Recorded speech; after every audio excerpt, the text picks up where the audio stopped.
KKN aku ini kita dapat momen spesial, yaitu kita dapat momen suronan. Dan itu tuh tradisi yang sangat dipegang sama warga-warga sekitar gitu. Tapi anehnya Kak, ada sesuatu yang aneh. Setelah pulang, kita pulang tuh sekitar jam 1 malam. Gak lama kita tuh denger suara langkah kaki. Dan itu langkah kakinya banyak banget Kak. Langkah kakinya itu naik ke makam.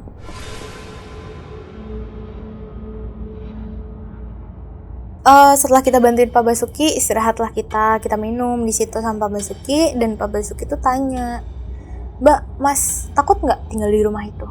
Bapaknya bilang lagi nih kayak gini, "Mbak tahu nggak sih kenapa penduduk desa ini kalau malam nggak ada yang keluar?" Terus karena aku penasaran juga, "Apa tuh Pak?" "Ada lampor Mbak." Lampor itu semacam keranda terbang yang nyulik orang di malam hari.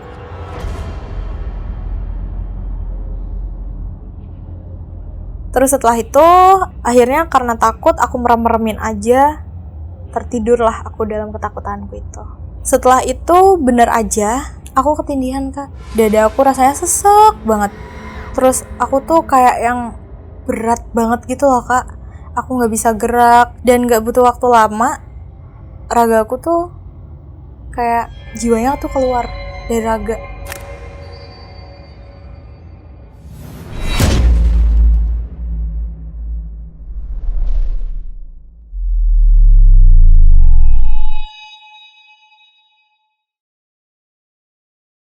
Oke, jadi karena sebentar lagi kita akan memasuki malam satu suro, sekarang kita bakal mengangkat sebuah tema yang berkaitan dengan malam satu suro tentunya, yang dimana narasumber kita kali ini pernah punya pengalaman pada saat KKN tepat di malam satu suro. Dan yang menariknya, di tengah masa KKN itu, mereka juga sempat mengikuti ritual dan juga tradisi desa yang digelar saat malam satu suro tersebut. Kebetulan udah ada narasumbernya, kita langsung sapa aja, namanya Kak Sivi. Kak Sivi, apa kabar?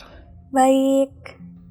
Oke, Kak Sivi, boleh diceritain sedikit gak sih sebenarnya tempat desa KKN Kak Sivi ini kayak gimana? Sebenarnya desa tempat aku KKN itu ya termasuk pelosok. Cuman bukan yang desa ketinggalan gitu loh Kak.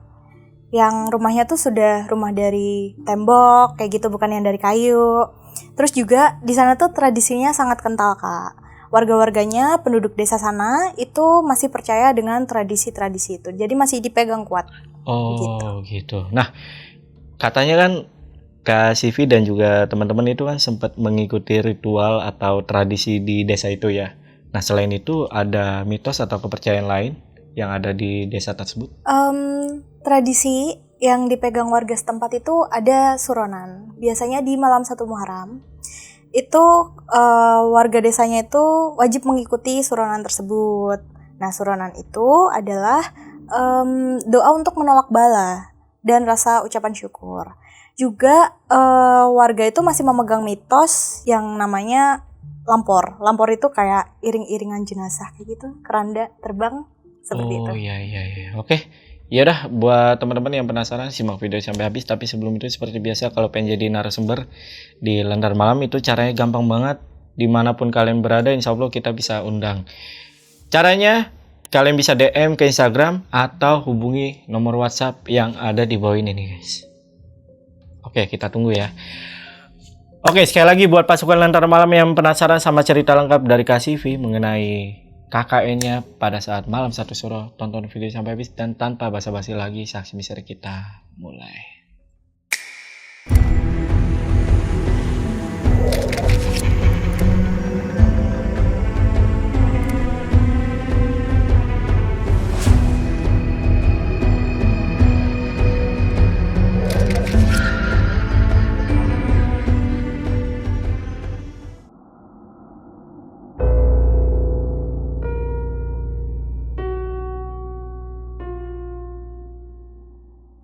Jadi aku masuk kuliah di tahun 2021 di salah satu universitas di Yogyakarta.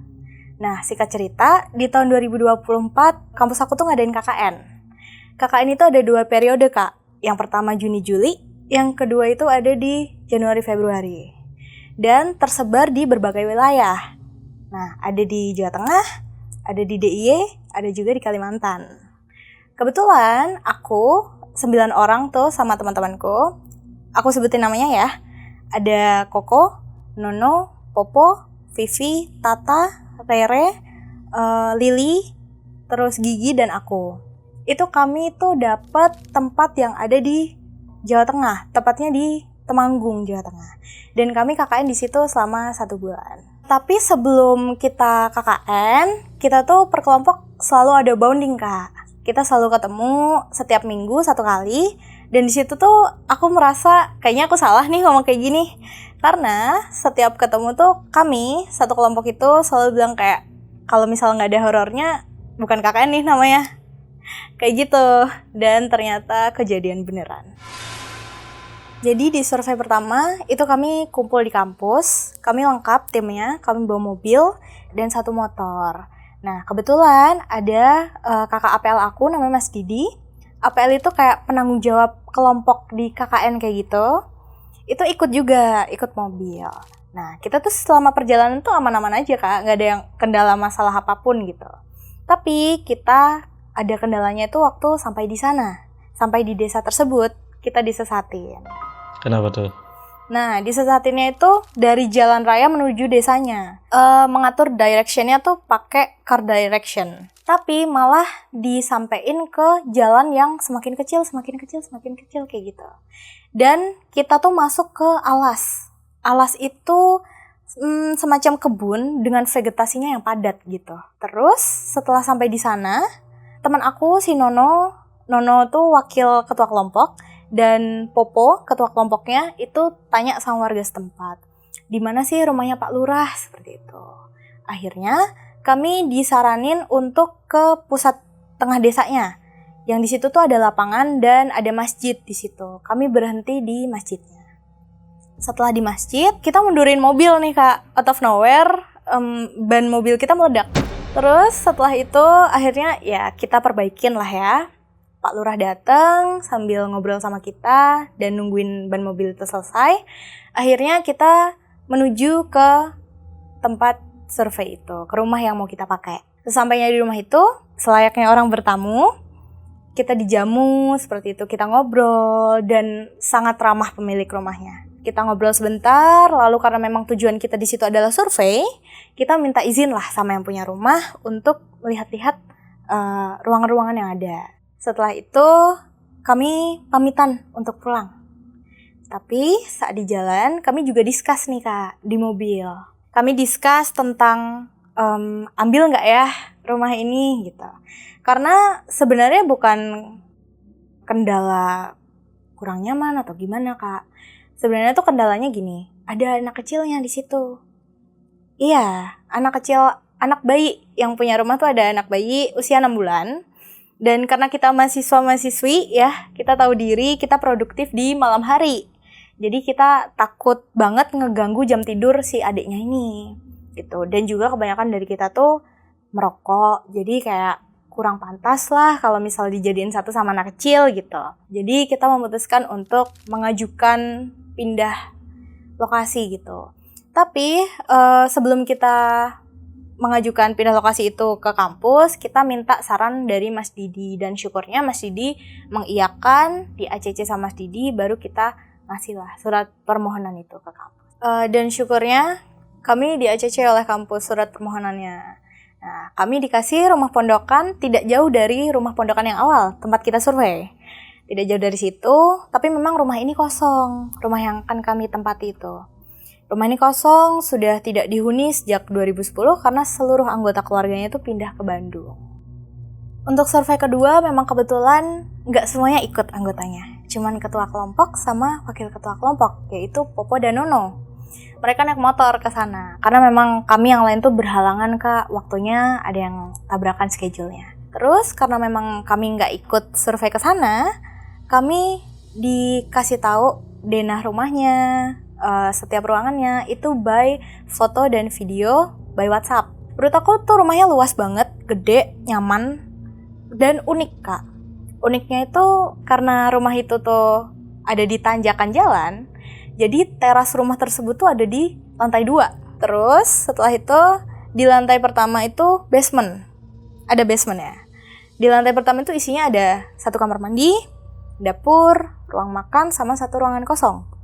Sedangkan di lantai keduanya itu ada 3 kamar tidur, 1 kamar mandi, ada 1 gudang tanpa pintu di seberang kamar mandi, terus ada ruang tamu, teras, dan parkiran.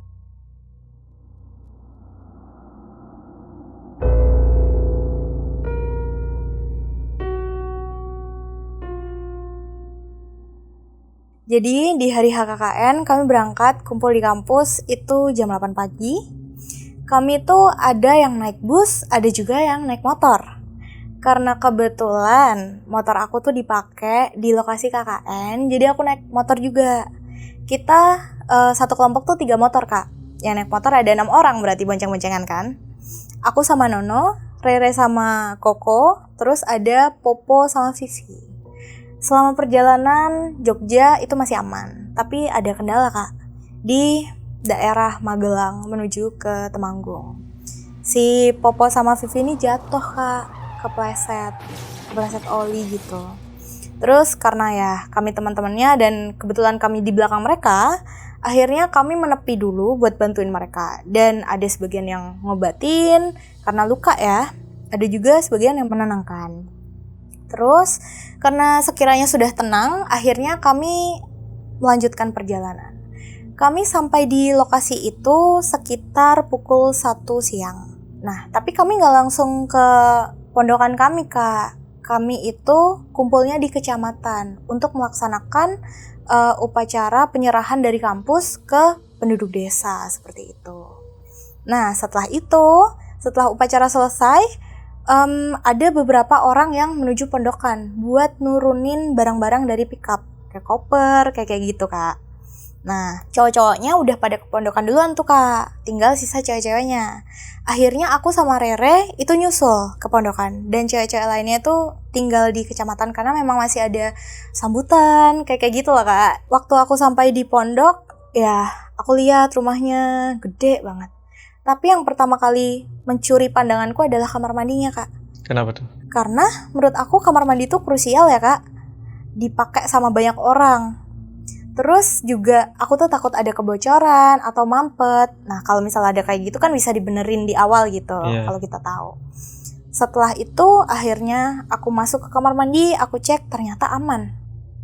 Nah, waktu aku balik badan, kayak yang aku bilang tadi ya, depan kamar mandi itu adalah gudang kosong tanpa pintu ya. Di gudang itu aku tiba-tiba lihat di situ ada cewek. Nunduk ceweknya, diem doang di pojokan.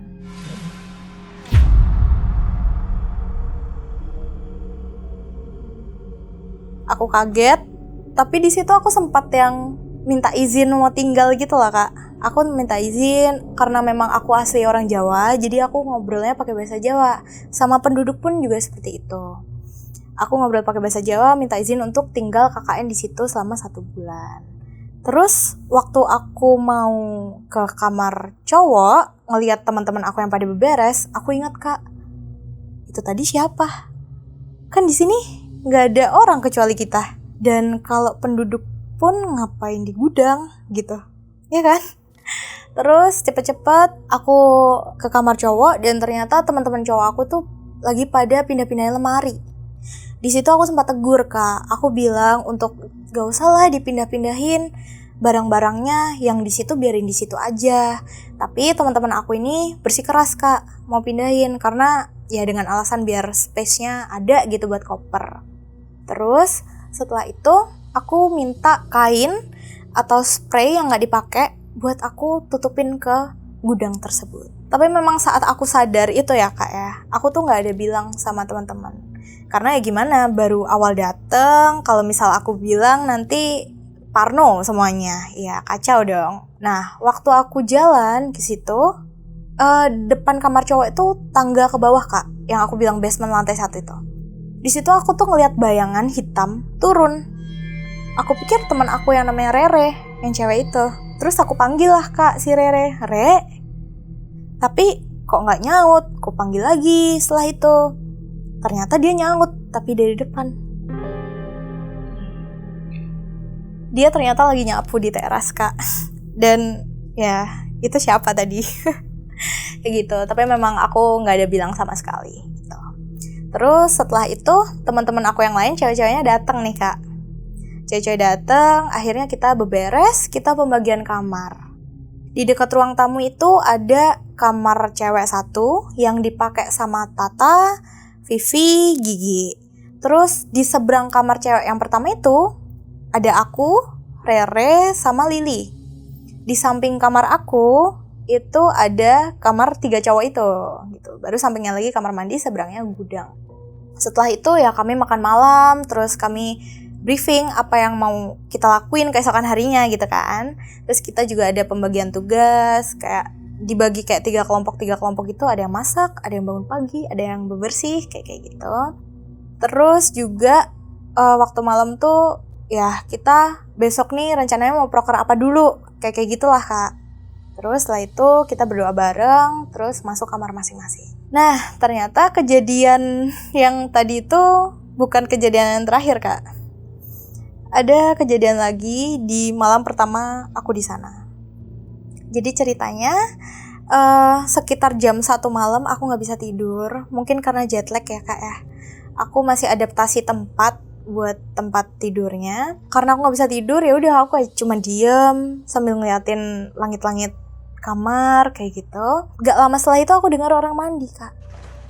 Aku dengar orang mandi di jam 1. FYI, Kak, Temanggung itu dataran tinggi.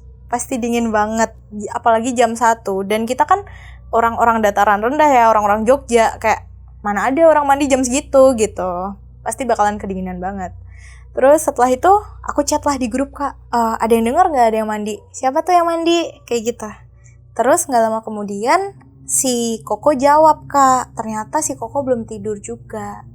Si Koko jawab, dia bilang, enggak kok, nggak ada orang mandi, salah denger kali. Kamu tidur lagi aja. Karena pesannya Koko itu, chatnya Koko menenangkan aku ya. Akhirnya aku dengerin musik rohani pakai headset, terus tidur. Waktu pagi aku bangun tidur, aku tuh kebiasaan, Kak, kalau bangun tidur minum air putih, terus buka HP dulu.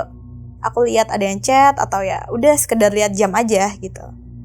Itu aku lihat ternyata Koko chat aku. Koko chat aku di jam 3 pagi, dia bilang, "Iya, Chief, aku dengar ada yang mandi." Kaget, aku shock. Langsung aku ke depan nyamperin teman-teman aku yang udah pada ngumpul di ruang tamu. Di situ kita sharing lah, Kak, tidur semalam tuh gimana, nyenyak apa enggak, karena memang baru hari pertama ya. Terus akhirnya Koko ngajak aku keluar ke teras. Dia ngasih tahu aku bahwasannya iya ternyata benar, semalam dia dengar orang mandi jam 3 pagi. Dan itu kan waktunya beda ya, Kak ya. Masa orang mandi 2 jam mana ada.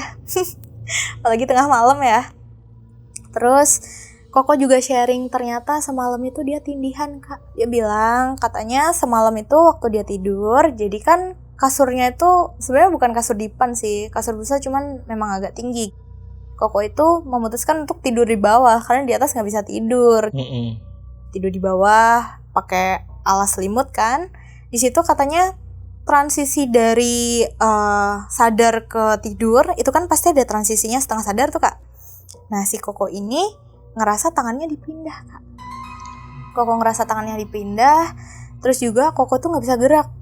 Dia ketindihan gitu. Terus ya itu dia cerita juga bahwasannya dia dengar orang mandi. Terus karena aku juga sama Koko ini merasakan hal yang sama, jadi kita berusaha untuk menyimpan keep secret aja gitu. Kita takut bikin teman-teman parno, Kak.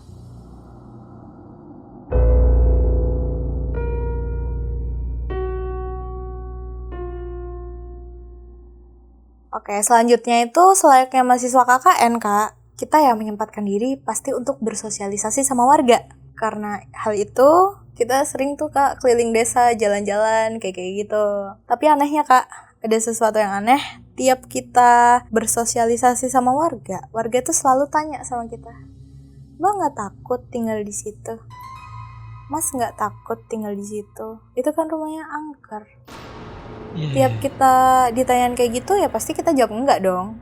biar tidak memperkeruh keadaan, kita pasti tanya balik, emang kenapa bu, emang kenapa pak, kayak gitu kan. Tapi pasti dijawab kayak, oh enggak, nggak apa-apa. Jadi kayak ada sesuatu yang janggal dan disembunyikan. Beberapa hari setelahnya, terus aku sama teman-temanku ini memutuskan untuk pergilah ke rumah Ibu Sari. Ibu Sari itu kebetulan tetangga kami yang rumahnya di bawah kami, karena rumah kami ditanjakan gitu. Nah, kami ke situ ya kami ngobrol ngalor ngidul, terus kita juga dijamu makanan, minuman. Nah, waktu Ibu Sari menyiapkan minuman, aku kebetulan sama Tata itu ikut ke dapur. Ditanyain juga hal yang sama. Mbak, takut nggak tinggal di situ? Kita bilang aja kayak, oh enggak bu, kenapa? Kan kita ramean bu, jadi nggak ada gimana-gimana juga. Terus ibu itu bilang tiba-tiba, Mbak tahu nggak kalau rumahnya itu seberangnya makam? Oke. Kita kaget dong, kita saling pandang, aku sama Tata saling pandang kayak, makam? Kita nggak ada dikasih tahu sama sekali tuh sama warga, sama Pak Lurah, sama APL kita tentang hal itu gitu. Terus, oh iya bu, kayak kita excited aja dan penasaran, makamnya di mana bu, kayak gitu. Akhirnya ada bapak nyautin, suaminya ibu tersebut nyautin, makamnya ada di atas bukit yang seberang rumah mbak itu. Jadi seberang rumah aku itu memang ada bukit kak. Jadi bukitnya itu ditanemin sama cengkeh sama kopi kayak gitu. Vegetasinya padat lah di situ.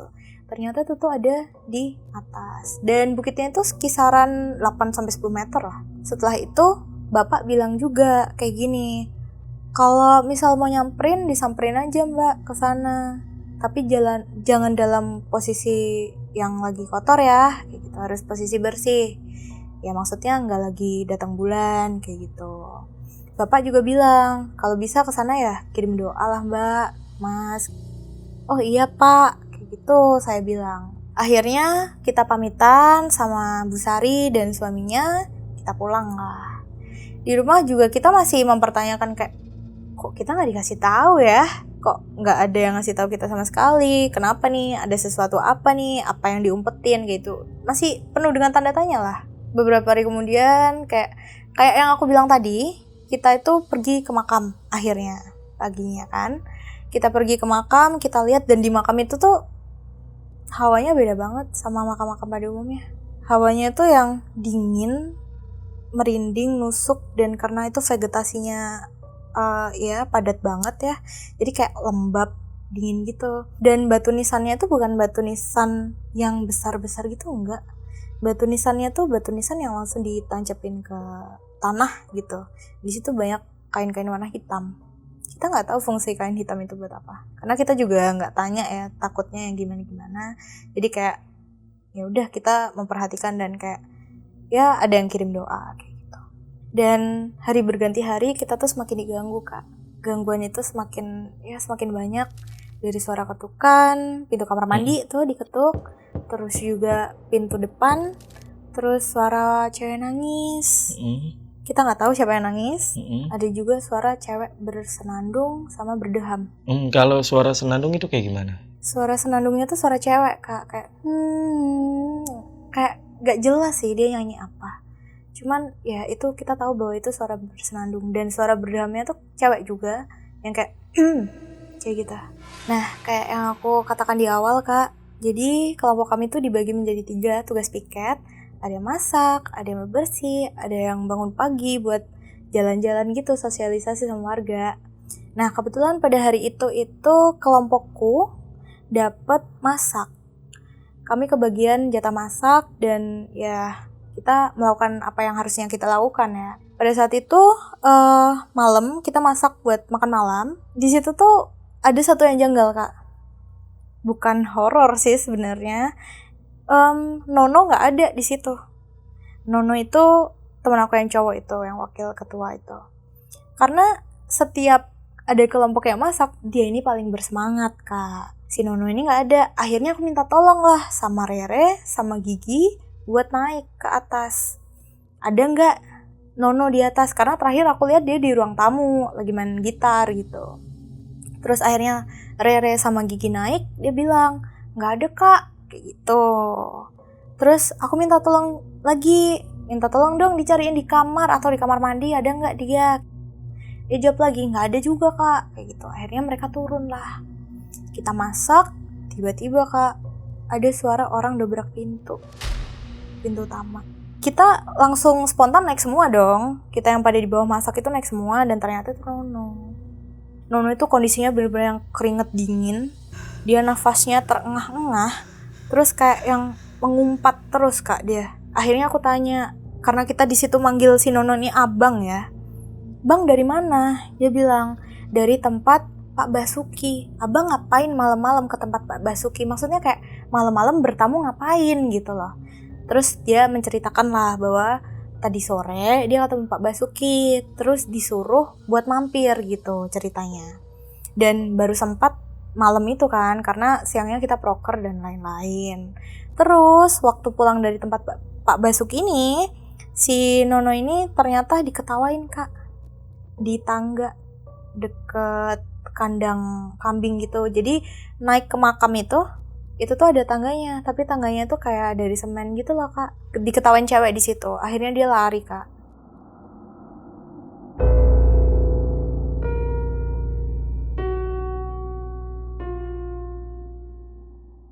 Setelah beberapa hari kemudian, kita menjalani hari seperti biasa kak. Kita jalanin proker pribadi, ada yang juga yang kelompok. Nah, ada suatu pagi temen aku, Tata itu membuka obrolan kak. Dia buka obrolan dengan, guys tau gak sih? Tadi malam aku mimpi buruk. Terus aku tanya lah, mimpi apa tak? Dia bilang, aku mimpi pocong di depan kamar cowok, mukanya gosong, tapi dia tuh gak serem. Dia tuh bilang bahwa muka pocongnya tuh lebih ke yang kasihan gitu kak, sedih katanya. Terus Itu masih ya kita nggak tahu itu siapa aslinya.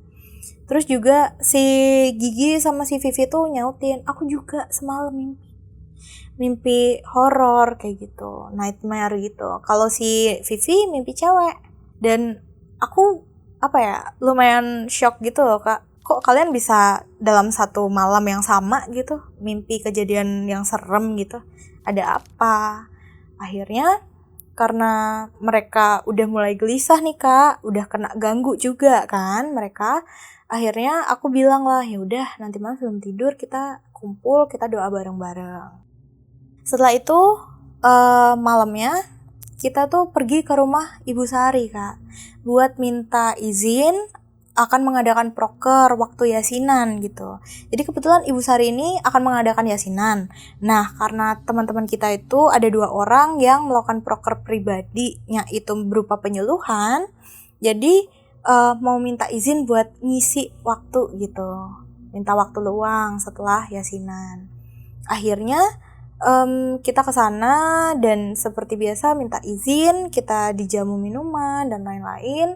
Ya kita ngobrol juga ngalor ngidul. Terus habis itu ibu situ tuh tanya, kak, mbak selama di situ digangguin nggak? Ya aku tanya balik dong, digangguin apa bu? Kita aman-aman aja kok.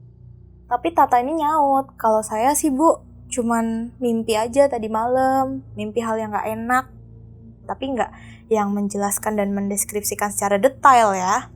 Terus ibunya tuh jawab, digangguin kuntilanak. Pernah nggak mbak di rumah itu? Kita jawab ya enggak. Emang kenapa bu? Kita gali lagi nih. Ibu ini jawab, rumah itu memang terkenal horornya tuh kuntilanak. Warga desa tuh yang lewat situ biasanya dengar suara ketawa kayak gitu. Terus juga ada yang suara berkegiatan di dalam, padahal kan rumah itu kosong. Terus juga ibunya tuh bilang, yang kamar mandi bawah itu yang nunggu tuh cewek. Dan itu tuh jahil, suka gangguin. Tapi memang beberapa kali aku kan sering mandi di bawah nih kak, karena cewek-ceweknya tuh pada gak mau di bawah. Jadi aku ngalah aja kan, aku sama yang cowok-cowok lainnya tuh mandinya kamar mandi bawah. Itu memang aku sering dengar suara ketukan kayak gitu sih. Ketukan pintu waktu aku buka ternyata gak ada orang. Dan mereka teman-teman aku pada di atas. Dan kalaupun ada teman-teman aku pun, kalau misal dia turun atau naik, itu kan posisi kamar mandi di bawah ya, pasti kan dengar suara langkah kakinya naik tangga atau turun tangga. Itu nggak ada, benar-benar kosong. Terus setelah itu Ibu Sari tuh bilang juga tentang kamar depan yang dipakai Tata, Gigi sama Vivi. Ibu Sari tuh bilang kayak gini, kalian tahu nggak kamar depan itu kamarnya almarhum gitu. Terus kita tanya dong, almarhum siapa ibu? Tuh, almarhum yang punya rumah. Kita tuh sebenarnya nggak dikasih tahu kak, anggota keluarganya ada berapa, terus juga tinggal di Bandungnya karena apa? Kita tuh sama sekali nggak dikasih tahu. Cuma dikasih tahu ya udah tinggal di Bandung aja gitu, pindah karena punya usaha. Ternyata istri yang punya rumah itu sudah meninggal dan memang kamarnya itu ada di kamar depan tersebut. Tapi memang tidak menjelaskan apapun yang berkaitan dengan hal itu. Cuman ya tentang kuntilanak itu kita juga nggak tahu sih kak.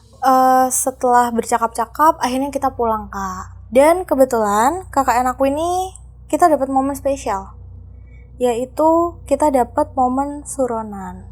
Jadi suronan itu biasanya ada di malam 1 Muharram. Dan itu tuh tradisi yang sangat dipegang sama warga-warga sekitar begitu. Masih menjalankan adat-adatnya juga kak. Aku ceritain dari suronan di pagi hari ya kak.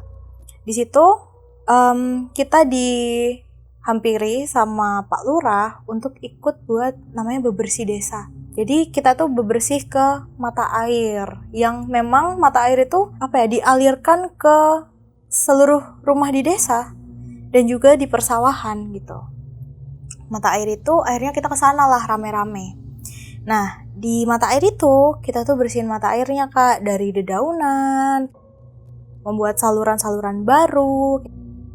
Nah setelah itu ada ritualnya kak. Ritualnya tuh ada yang pakai bunga kayak gitu dan doa-doa seperti itu. Doa-doanya tuh pakai bahasa Jawa, jadi mungkin aku tidak terlalu mengerti karena bahasa Jawanya bahasa Jawa yang krama gitu. Juga doanya tuh memanjatkan puji syukur atas berkat dari yang di atas dan juga tolak bala.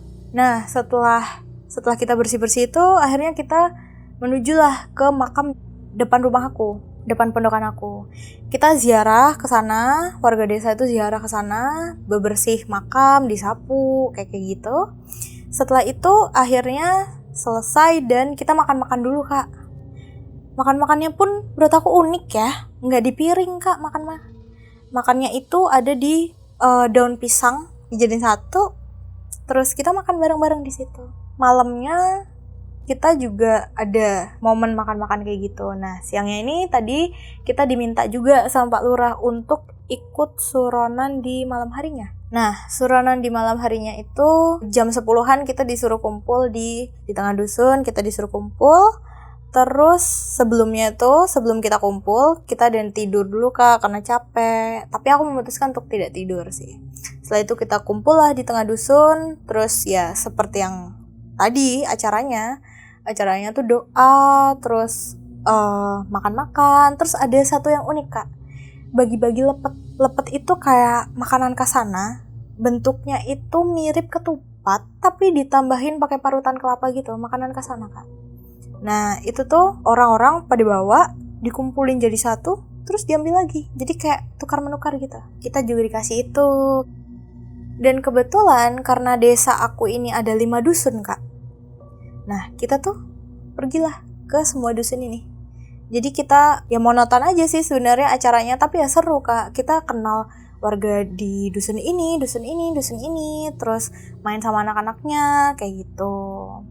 Setelah kita pulang tuh sekitar jam 1 malam, kita sampai rumah. Teman-teman aku yang lain akhirnya cuci kaki, cuci tangan dan memutuskan untuk istirahat. Tapi kebetulan aku ini sama Nono belum bisa tidur. Akhirnya kita bikin kopi lah, tambah gak bisa tidur. Kita bikin kopi, terus kita ke teras. Kita ngobrol aja kak, ngalor ngidul sambil ngerokok kayak gitu Nononya. Gak lama kita tuh denger suara langkah kaki. Dan itu langkah kakinya banyak banget kak. Langkah kakinya itu naik ke makam. Naik tangga gitu ke makam. Tangga yang aku bilang dari semen. Banyak banget gerudukan, kayak rame, kayak diserbu gitu kak. Suaranya tuh kayak gerrrrk kayak gitu. Ini tuh kedengeran banget. Aku sama Nono tuh langsung kayak yang lihat-lihatan, pandang-pandangan gitu. Seolah-olah kita ngasih kode, dengar nggak gitu. Terus akhirnya Nono ngangguk, aku ngangguk, kayak kita dengar kayak gitulah, mengiyakan. Gak lama, cuman butuh sepersekian detik aja kak, itu suara di makam itu berubah jadi kayak suara pasar yang rame, riuh, tapi kita tuh gak ngerti mereka ngomong apa. Dibilang bahasa Jawa juga bukan, bahasa Indonesia juga bukan, suaranya tuh kayak yang gitu, bener-bener rame banget kak. Akhirnya karena menurut aku dan Nono situasi itu mulai memburuk ya, Nono bilang kayak yaudah mereka juga pengen join sama kita gitu, masuk aja kita tidur gitu. Akhirnya kita tidur. Oh, tapi pas ritual itu nggak ada gangguan apa-apa? Waktu suronan sih nggak ada sama sekali ya kak ya, berjalan dengan lancar dan kita semua tuh fun di situ karena kita berinteraksi satu sama lain dengan warga. Tapi setelahnya pulang dari suronan, yang seperti aku bilang tadi, di situ ada gangguan di mana aku sama Nono itu yang mengalami seperti itu. Iya.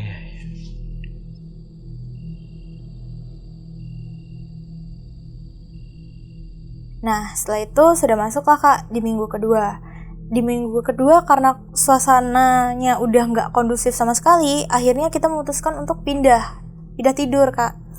Kamar aku tuh jadi kosong kak. Jadi si Rere sama Lili itu pindah ke kamar depan, kamar cewek yang pertama. Nah, si Tata dari kamar cewek pertama itu, Tata, aku sama si Koko itu kan pindah ke ruang tengah, ke ruang tamu. Tapi Koko tidurnya di sofa. Nah, terus pagi-paginya setelah kita bangun tidur, Koko ini ngomong lagi nih sama aku habis briefing kayak kemarin. Dia bilang kayak, tahu nggak sih aku ketindihan lagi. Terus kayak aku tanya, kenapa bisa ketindihan terus? Emang kamu nggak berdoa atau kenapa gitu? Tapi dia juga bilang, ya aku berdoa. Orang berdoanya kan rame-rame terus bareng-bareng. Tapi tetap aja ketindihan. Nggak tahu kenapa. Setelah itu hari berganti hari, kita tuh ke pasar kak. Kita tuh ke pasar itu 3 hari sekali. Dan kita tuh sistemnya stok. Karena pasarnya tuh jauh kak. Kira-kira kalau dari pondokan kami sejam lah. Sejam berangkat, sejam pulang kan 2 jam PP ya. Nah, di pasar itu ya kita beli sayur, beli lauk, beli kebutuhan-kebutuhan kita untuk 3 hari ke depan gitu. Nah, sampai pada akhirnya kita tuh beli ayam. Ibu pedagang ayamnya tuh tanya, Mbak KKN ya? Kayak gitu. Terus kita jawab, iya bu, kok tahu? Itu mbak pakai kalung KKN, dia bilang kayak gitu. Terus, oh iya bu, ini kita KKN. Setelah itu, ibunya nanya lagi, KKN di mana mbak? Di desa apa? Kita jawab lah, KKN di desa ini bu, di dusun ini. Ibunya tanya, di rumahnya siapa? Di dusun yang mana gitu kan? Oh, kami pakainya rumahnya Bapak A gitu. Ibunya itu dari motong berhenti tuh mematung Bapak A. Terus kenapa bu? Kita tanya kan, karena ibunya tiba-tiba berhenti motong, tapi sambil yang kayak bingung gitu. Terus kita tanya, kenapa bu? Oh nggak apa-apa mbak. Mbak berani ya tinggal di sana? Ditanyain itu lagi. Dan kita jawab, ya bu kita berani. Kenapa ya bu? Itu tuh rumahnya terkenal angker loh mbak. Semua orang tuh tahu, semua warga desa tahu. Bahkan saya aja tahu mbak. Saya kalau nganter ayam ke daerah sana, mau itu pagi, siang, sore, malam, selalu merinding mbak. Biasanya saya nggak mau lewat rute rumah bapak itu, muter saya biasanya. Oh iya bu, nggak kenapa-napa sih bu kita, kayak gitu. Kita berusaha buat menetralkan situasi lah ya. Terus ya udah, ibu tuh ngasih wejangan aja, selalu berdoa ya mbak, gini-gini. Kita iakan, pulanglah kita. Sampai di pondokan, karena memang tadi tuh belanjanya nggak semua anggota ikut, ada yang di rumah. Tata cerita lah, Tata buka suara. Dia bilang kalau ibu yang jual ayam aja kok sampai tahu. Padahal tuh kan jauh ya. Dan lokasi aku KKN sama pasar itu udah beda kota gitu. Terus kok kabarnya sampai ke sana. Emang separah apa sih rumah ini kok sampai didengar orang luar tuh separah itu gitu.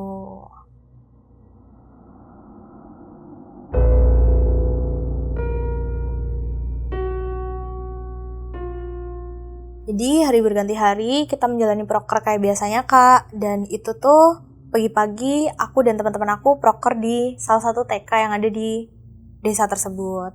Terus setelah itu siangnya kita pulang. Nah ternyata ada APL kita yang aku bilang tadi namanya Mas Didi. Mas Didi datang buat ngeliat kondisi kita tuh gimana, terus juga sharing momen sama kita kayak gitu. Nah waktu kita istirahat, kita tuh lihat ada Bapak Basuki, dan memang beliau itu adalah tetangga kami. Rumahnya itu di atas rumah kami, jadi karena tanjakan kan rumah kami, ini rumah kami, terus ini lapangan, habis itu baru rumah Pak Basuki begitu. Bapak Basuki duduk di tangga dekat makam. Nah Bapak Basuki tuh di situ lagi bikin ini tangga dari bambu. Kalau di Jawa namanya ondo. Basuki ke situ, akhirnya kita inisiatif lah, bantuin Bapak Basuki sambil buat tambahan jam proker masuk tuh. Terus setelah kita bantuin Pak Basuki, istirahatlah kita minum di situ sama Pak Basuki, dan Pak Basuki tuh tanya, "Mbak, Mas takut nggak tinggal di rumah itu?" Lagi-lagi pertanyaan itu sampai kita bosen. Terus ya kita jawab, "Enggak Pak, nggak ada apa-apa. Kenapa emangnya?" Bapaknya bilang lagi nih kayak gini, "Kalau misal saya ceritain horor, takut nggak kira-kira?" Nah karena aku sama Nono itu penasaran, di situ yang bantuin Pak Basuki itu aku sama Nono, dan di situ ada Mas Didi. Karena aku sama Nono ini penasaran, akhirnya kayak, "Enggak kok Pak, nggak kenapa-napa." Gitu. Terus ceritain aja Pak, gitu kan. Terus setelah itu si bapak ini buka suara, tanya sih sebenarnya. Bapak tuh tanya awalnya kayak gini, "Mbak tahu nggak sih kenapa penduduk desa ini kalau malam gak ada yang keluar?" Terus karena aku orangnya realistis ya aku jawab, "Ya mungkin karena penduduk desa ini kebanyakan adalah petani kopi Pak dan cengkeh. Jadi kerja dari pagi sampai sore, malam ya untuk istirahat. Jadi gak ada yang keluar." Gitu. Tapi bapak ini ya mengiyakan juga omongan aku kan. Tapi bapak ini bilang, "Tapi gak cuma itu Mbak, ada alasan lainnya." Terus karena aku penasaran juga, "Apa tuh Pak?" "Ada lampor Mbak." Lampor itu semacam keranda terbang yang nyulik orang di malam hari. Dan biasanya yang diculik itu tuh ditaruh ke desa atau ke alas yang aku bilang itu, antah berantah. Ada juga yang gak dibalikin, gak ditemuin. Yeah.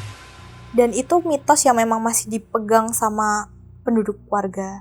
Dan bapaknya itu cerita, Bapak Basuki itu cerita bahwasannya pernah ada kejadian juga kayak gitu.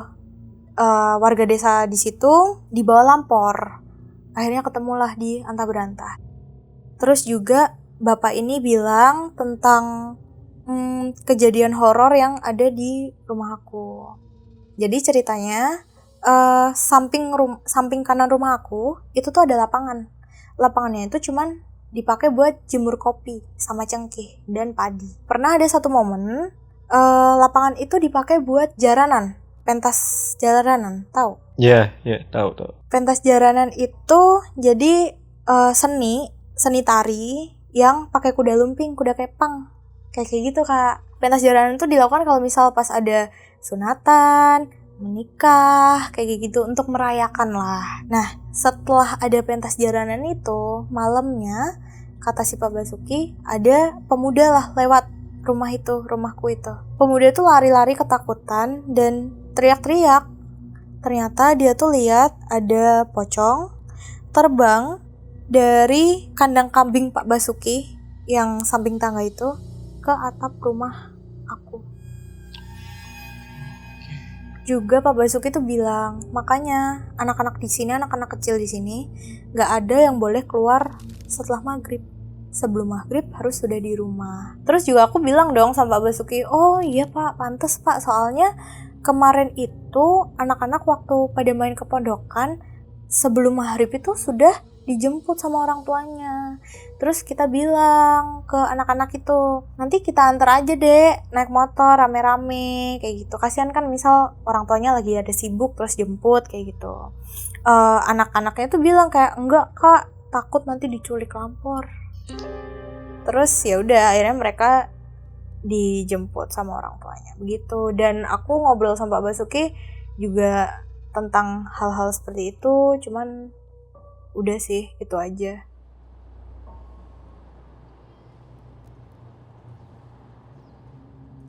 Beberapa hari kemudian kayak proker berjalan dengan baik, hari-hari seperti biasanya kita menjalankan proker kelompok, proker pribadi, kita sosialisasi sama warga kayak gitu. Terus ya kayak paling denger-dengar suara ketukan aja sih Kak kita. Ketukan dari pintu depan, pintu kamar mandi kayak yang tadi aku bilang. Terus ada satu momen di malam hari Kak, Koko ini habis briefing, dia nyamperin aku. Habis evaluasi, malam dia nyamperin aku, dia bilang kayak, jangan tidur duluan dong, boleh nggak? Aku masih bingung nih, maksudnya apa? Dia mau ngapain gitu, kok nggak bolehin aku tidur duluan? Ternyata setelah aku tanya, dia bilang kayak, jangan tidur duluan, aku nih ketindihan terus.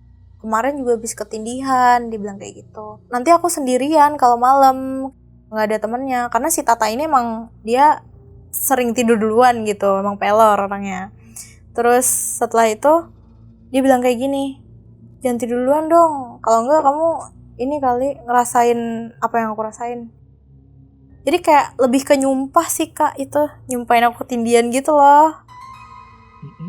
Akhirnya malam itu Tata kan udah tidur duluan ya, habis itu Koko tidur, baru aku yang tidur. Beneran aku di situ nggak bisa tidur Kak. Aku itu nggak bisa tidur, aku dengar suara ketukan pintu. Jadi sebenarnya layout tidur kami tuh di sini pintu nih, pintu utama, pintu depan. Nah, kasur kita tuh di bawah sini nih, di sini, bagian sini. Kepala kita itu deket pintunya. Jadi di atas kepala kita tuh pintunya gitu. Di situ tuh aku denger orang ketukan, orang ngetuk pintu gitu, tapi ketukannya tuh berirama gitu, tek, tek, tek, dan itu beberapa kali. Terus setelah itu akhirnya karena aku gak bisa tidur, aku sempat doa Kak di situ. Aku takut, aku lihat jam lah di handphone, itu jam 1.30 Kak. Aku belum bisa tidur dan akhirnya karena takut aku merem-meremin aja, tertidurlah aku dalam ketakutanku itu. Setelah itu bener aja apa yang disumpahin sama si Koko ini, aku ketindihan Kak. Dada aku rasanya sesek banget. Terus aku tuh kayak yang berat banget gitu loh Kak. Aku gak bisa gerak dan gak butuh waktu lama, raga aku tuh kayak jiwanya tuh keluar dari raga. Sebenarnya ini tuh ada istilah medisnya Kak, cuman aku lupa ya. Dan di situ tuh waktu jiwa aku keluar, biasanya orang-orang sebut rogo sukmo. Nah, waktu jiwa aku keluar itu, aku tuh bisa lihat aku tidur Kak. Aku bisa jalan, aku bisa ngelihat temen aku tidur di kamar, aku bisa ngelihat yang cewek-cewek tuh pada tidur kayak gitu. Aku bisa ngelihat Tata, Koko tidur di sofa kayak gitu. Terus akhirnya tiba-tiba balik aja gitu ke badan aku, jiwa aku tuh balik aja gitu. Dan di situ aku tuh rasanya tuh capek banget Kak, bener-bener capek kayak habis berkegiatan berat gitu loh. Aku keringat dingin. Terus aku berdoa dulu. Setelah itu aku cek jam Kak di handphone, dan jam aku tuh menunjukkan pukul 2. Aku ngerasanya tuh lama banget Kak. Tapi ternyata kayak semua kejadian itu cuma butuh waktu setengah jam. It doesn't make sense menurut aku. Setelah paginya Kak, aku ngomong dong sama Koko habis briefing pagi. Aku kayak ya bete sebenarnya sama Koko. Aku bilang kayak, gara-gara kamu nyumpahin aku semalam aku ketindihan.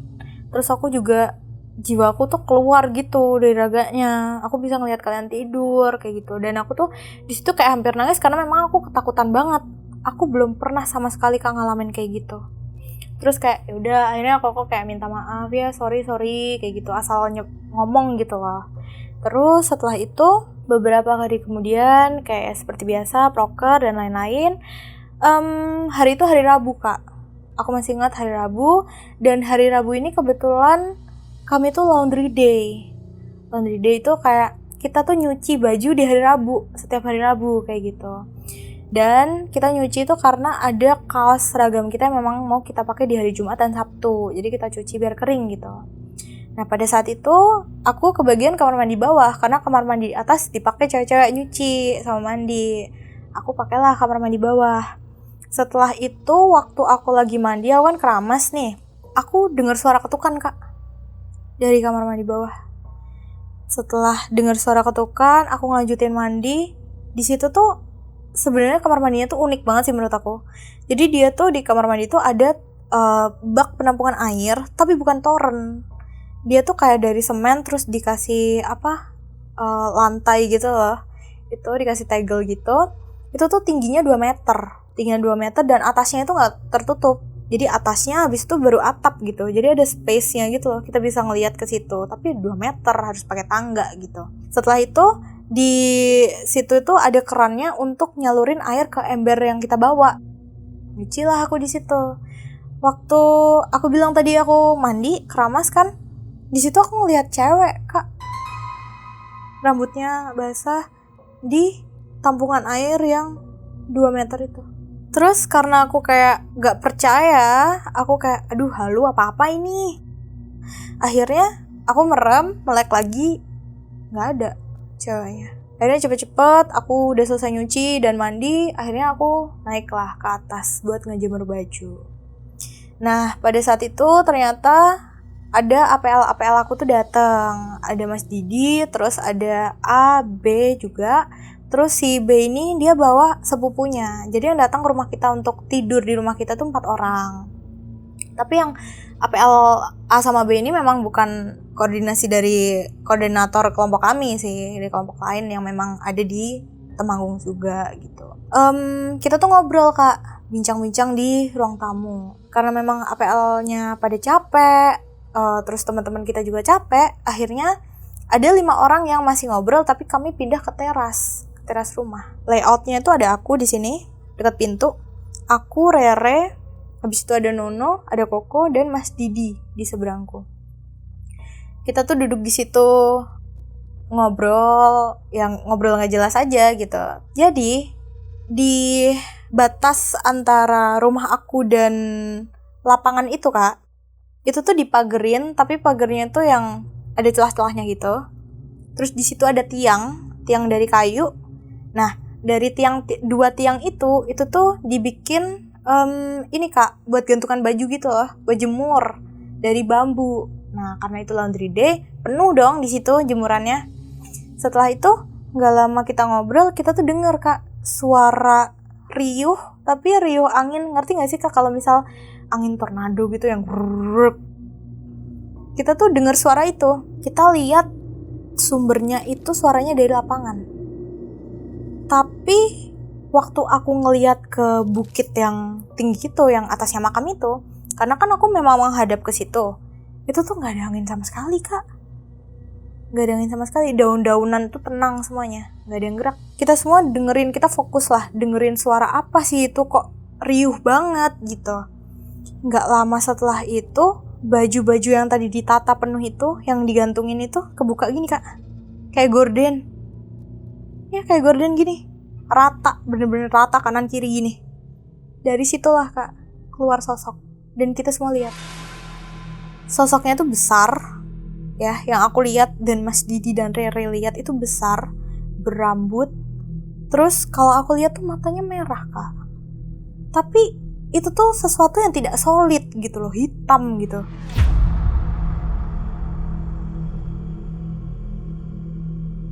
Sesuatu yang gak solid. Terus tembus pandang kalau aku lihatnya. Itu tuh bener-bener Kak, ada kali cuma 2 jengkal dari muka aku Kak.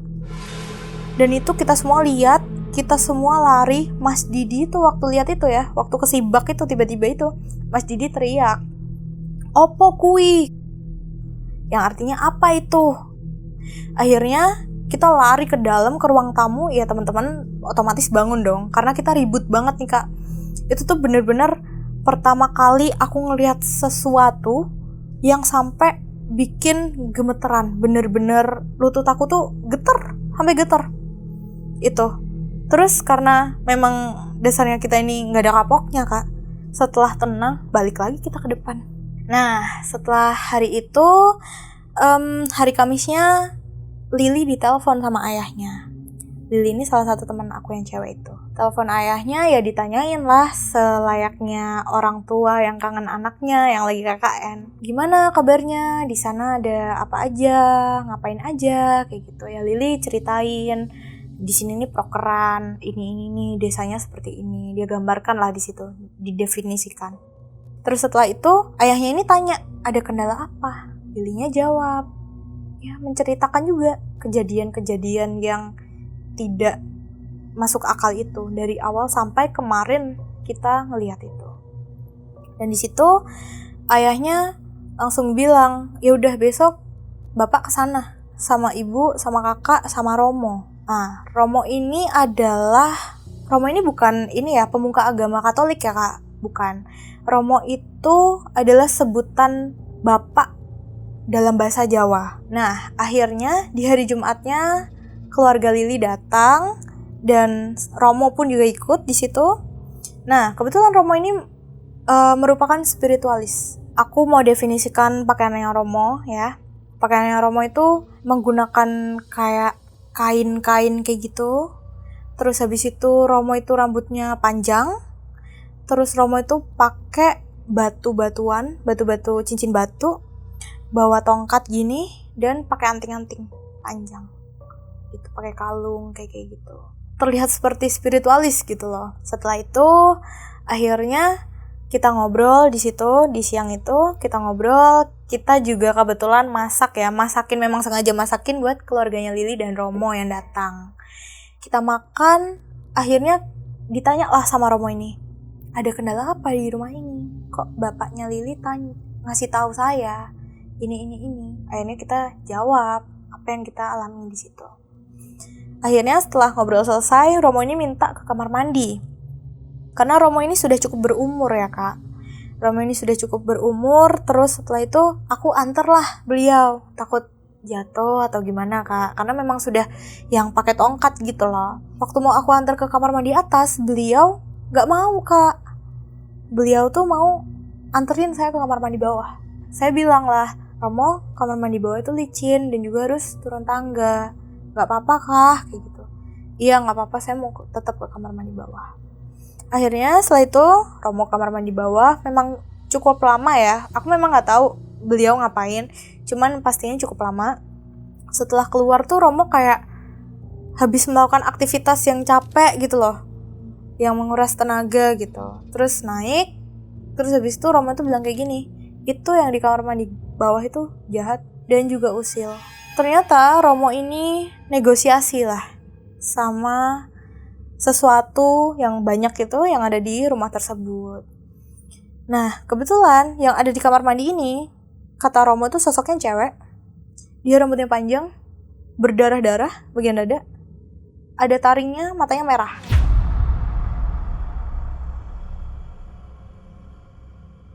Dan dia tidak mau dipindah. Dia tidak mau dipindahkan dulu gitu. Maksudnya untuk negosiasi itu tadi ya. Dia tidak mau. Si cewek ini tuh marah sama Romo karena ya mau dipindah itu tadi. Dia tuh merasa di situ sudah paling lama. Tapi untuk yang lain-lain mau dipindahkan. Nah, karena Romo memindahkan itu, dipindahkanlah di makam yang di bukit itu. Dipindah di situ sementara.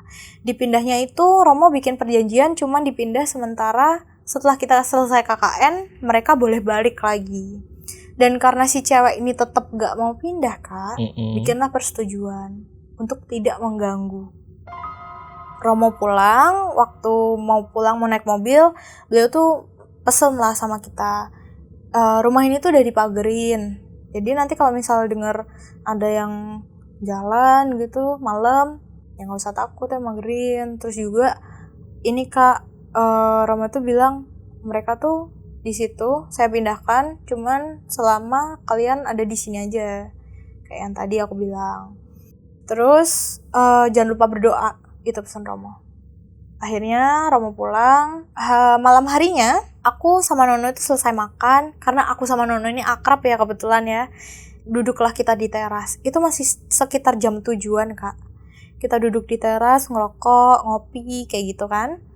Di situ aku ngeliat ada pocong 2 di bukit di makam itu. Aku lihat ada pocong 2.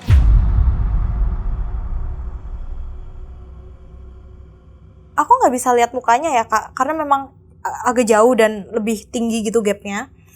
Terus aku tuh lihat ya udah cuman berdiri doang, nggak gimana. Nono juga lihat kok gitu. Terus akhirnya aku sama Nono ini tanya lah, si Nono ini bilang, Cip, kan manggil aku Cip ya, Cip, tanyain ke Lili, udah dipagerin belum rumahnya? Akhirnya aku tanya ke Lili, Lili tanya ke ayahnya jawab udah, kayak gitu. Nah terus masuklah ke minggu terakhir Kak, kita di situ. Di minggu terakhir ini aman sentosa, tidak ada apapun, dan akhirnya aku memutuskan untuk pindah ke kamar. Aku pindah ke kamar sendirian, aku tidur di situ sendirian, sedangkan si Tata masih di kasur depan, si Koko di sofa, dan teman-teman lainnya masih di posisi seperti yang tadi. Itu tuh nggak ada gangguan sama sekali, sampai pada akhirnya di hari terakhir kita di situ, kita pamitan lah akhirnya sama tetangga kanan kiri ya. Kita pamit sama Pak Basuki, kita pamit sama Ibu Sari. Nah kebetulan si Ibu Sari ini yang nyamperin lah ke rumah kami siang-siang waktu kami sudah mau pulang. Nah di situ tuh pelukan saya sama Ibu Sari. Aku sama Ibu Sari tuh pelukan. Terus jadi posisi aku itu menghadap ke bukit. Nah aku menghadap ke bukit, Ibu Sari membelakangi bukit gitu. Waktu aku pelukan sama Ibu Sari, aku tuh lihat di situ, itu siang-siang Kak. Aku lihat di situ ada tangan melambai, tangan doang. Bener-bener cuma tangan doang, nggak ada badan, nggak ada kaki, nggak ada muka, kepala tuh nggak ada. Tangan doang tuh melambai gini, kayak say goodbye. Terus karena aku nggak mau ambil pusing ya, kayak ya udah mungkin say goodbye aja lah ya. Terus akhirnya kita pulang, kita ngumpul dulu di kecamatan kayak kemarin. Kita dikembalikan dari desa ke pihak kampus, terus akhirnya kita pulang lah ke Jogja. Kita sampai Jogja sore, dan itu aman, lancar, di jalan gak ada kendala sama sekali, begitu. Oke. Nah setelah selesai KKN, sempet dengar kabar gak tentang rumah yang pada saat KKN itu? Sejujurnya setelah KKN memang kita nggak ada sama sekali balik ke sana, kita nggak ada komunikasi kayak gitu sama warga situ, jadi memang terputus. Nah pertanyaan selanjutnya nih Kak, kalau Bu Sari itu sempat menjelaskan nggak makam yang ada di atas itu makamnya siapa? Oh ya, jadi bapak suaminya Bu Sari itu sempat menjelaskan makam yang di atas itu adalah makam leluhur, leluhur yang buka desa. Jadi maksud dari leluhur yang buka desa itu adalah dulu itu desa tersebut tuh cuman kayak alas yang aku bilang tadi, kebun dengan vegetasi yang sangat padat. Terus ada seorang laki-laki yang cukup tua, beliau tuh buka jalan, bikin jalur kayak gitu. Nah itulah yang disebut leluhur dan dimakamkan kebetulan di atas itu. Jadi makanya Kak, makam itu tuh sangat dijaga dan sakral gitu. Iya. Terus kejadian-kejadian yang dialami sama Kak Sivi sendiri, menurut Kak Sivi aja ya, ada kaitannya gak dengan makam tersebut? Sebenarnya kalau kaitannya di pondokan sama makam itu kita nggak tahu ya Kak, kurang tahu. Cuman yang jelas rumah itu horor karena memang sudah lama nggak ditinggalin gitu. Dan juga kita nggak tahu asal mereka yang tidak kelihatan yang menghuni rumah itu tuh dari mana ya, kita nggak ada yang tahu Kak. Oke. Nah nih sebelum ditutup mungkin Kak Sivi ada pesan dan kesan ke penonton Lentera Malam mengenai cerita dari Kak Sivi. Jadi setiap kita ya teman-teman yang mau KKN, kita harus jaga sikap, terus juga menghargai yang ada di tempat tersebut, dan juga menghargai tradisi yang ada. Itu aja sih Kak. Oke, itu tadi pesan dari Kak Sivi, dan untuk video kali ini gue rasa cukup. Gue Jamal dari Lentera Malam dan Kak Sivi izin pamit. Bye.